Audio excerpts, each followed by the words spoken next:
What's up, guys? Today we're going to be checking out Pirates of the Caribbean, Curse of the Black Pearl on 4K Blu-ray. Let me fire up the projector. Tonight's viewing will be on the Sony 325 ES 4K projector. Let's get some mood lighting turned on though. Let's turn on the backlight. There we go. That looks good. So I'm going to add this to the stream. We'll be able to give the audio a look while we're streaming at the same time. But as far as like tech specs, this movie was shot in 2003, shot on 35mm. I think it's like 143 minutes, 2K DI, 239:1. You will have black bars, Dolby Atmos, brand new Dolby Atmos mix, and correct me if I'm wrong, but I think this was Dolby EX back in the day. Pretty easy to see. Let's look at the audio really fast. So this has got 13 dynamic objects in the mix, but this is clearly a static mix. You can see there's not one yellow ball moving around. So it's a static mix for sure. And every speaker is lit up. This is at the beginning. We're at the start of the movie here. And as far as like the mix being active, it's clearly everything is active. But look at the audio mix, guys. For all you guys that hate audio or hate these Disney mixes, this is a really active mix. I mean, all the speakers are, you know, during the big scenes, they stay lit. Albeit it's mostly music, but it is pretty active. Not the most detailed mix. I think they did a crappy job of mixing or even just like cleaning it up. So that's why it doesn't sound maybe as detailed as something current day. Now, from what I can hear, you know, I'm not turning it up too loud because I don't want YouTube to copyright strike me. But from what I can hear, I haven't really heard anything really discreet coming from the overheads. It's mostly music, from what I can hear. So it just sounds like they're just taking some ambiance and throwing it up top, kind of like what you might get with if you were to take like Oro and turn Oro on. It kind of takes what's going on in the bottom channels and kind of just slings it up top. That's kind of what I'm hearing here. So I'm not hearing anything really discreet. But I mean, listen, if you are somebody that likes to see your speakers lit up though, from what I can tell, no, for a static mix, the high channels, mostly music up top. If you're going to tell from the graph. There's a fair amount of film grain, for sure. But I can also tell there's a little bit of DNR in this. And this does look like a Blu-ray. I wouldn't say it is the worst looking 4K. It just kind of looks like a okay looking Blu-ray. That's what it looks like. This has what I saw. Oh yeah, this is pretty bad there.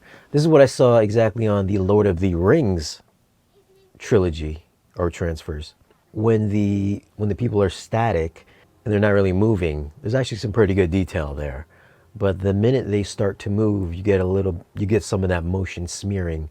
So it's like you'll see a nice fine layer of grain, and then their face will move, or their bodies will move, and you'll see some smearing along their cheeks, and the detail will just like smear away. Almost kind of like if you were to have motion interpolation turned on. So if you put on the judder reduction, or you turn on smoothing on your TV sets or the projector, then you would get that slight kind of blur.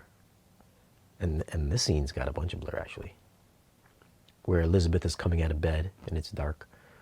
You could see her dress kind of move and it just can get all smeary. This looks like Lord of the Rings. But this is a dark scene. I'm gonna say the black levels look all right though. I don't see any like detail being lost or anything. I mean, the black levels look fine, but you can see that. You can see all the motion smearing. That's pretty bad, actually. As far as like detail, I would still say, or DNR, I would still have to say that this is not as waxy as Terminator 2. So Terminator 2 still holds the title for worst looking 4K Blu-ray. In second place, I would have to give it to Forrest Gump. Whether or not this would take third place over Lord of the Rings, I still have to watch a little bit more, but I'm going to say T2, Forrest Gump, either this movie or Lord of the Rings would have to be in the third position. I like this movie. Not one of my favorite series of films, but this first one's actually not bad. I like the last one too. Like the last one had some really good 3D. So if you want a movie with a really good 3D, the last one was in number 4 or 5. Really good 3D, and the 4K was good too. I did watch this on Disney Plus, and the Disney Plus is a little bit softer than this for sure. I'm gonna say like HDR brightness wise, similar, but this does look a little bit better than the Disney Plus stream. But you can see when the characters are like static, or when they're kind of standing still, it's actually got some pretty good detail, and you can see the grain. It's just when they start to move, everything smears. And this is a dim transfer for sure. I wouldn't say it's crazy dim, like it looks like right now we're outside, Jack Sparrow is outside, and you would think there'd be a bit more sunlight for being out in the Caribbean, but it looks like it's overcast. It looks like it's about to rain. It looks like there's gonna be a storm, but this is dim for sure. And I remember saying that months ago when I saw this on Disney Plus. I was like, yo, this is not Dolby Vision or 4K, because this looks like a Blu-ray. And this looks the same. Because I wanted to review the Disney Plus stream, but it just wasn't good looking.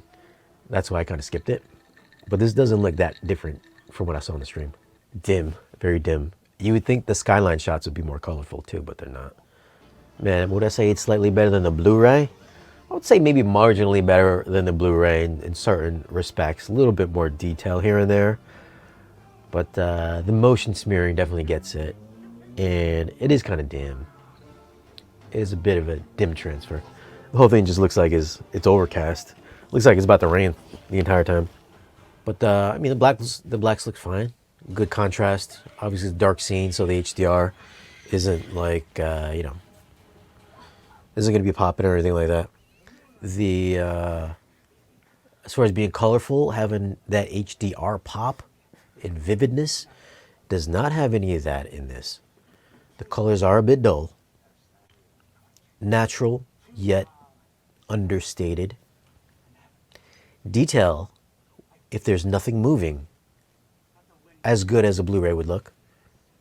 The second they start moving, there's a ton of motion smearing, which I think takes it a notch below Lord of the Rings, or a notch above Lord of the Rings, as far as being crap. It's not waxy, it's not as waxy as Forrest Gump or Terminator 2, so it's got that going for it.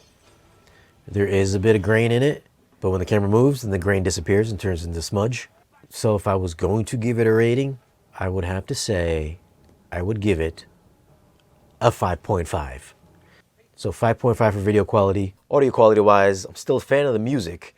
It's just this mix, this new Atmos mix, wasn't as dynamic as I thought it was going to sound. There wasn't really any discrete information up top. Dialogue sounded fine, however. But I guess you would almost have to say it is kind of a typical Atmos mix. So I would have to give this Atmos mix a 5.9. But definitely 5.5, 5.5 for video quality. I think Terminator 2, I think I gave it like a 4, and maybe would I give Forrest Gump like a 5? And I think we had settled on like a 6.2 or something like that for Lord of the Rings. So that would be the order from worst to best. T2, Forrest Gump, Pirates, Lord of the Rings. So the question is, should you pick up Pirates of the Caribbean on 4K Blu-ray? I'm gonna have to say no. This movie gets the badge of shame. So those are my thoughts on Pirates of the Caribbean, Curse of the Black Pearl on 4K. Have you guys seen it, and what'd you think of the quality? Leave a comment down below and let us know. As always, guys, thanks for watching. If you want, you can follow us on social media, and if you want to support the channel and get exclusive content or great discounts on audio and video gear, then stop by our Patreon page. Be sure to like, share, and subscribe, and we'll see you again in the next video.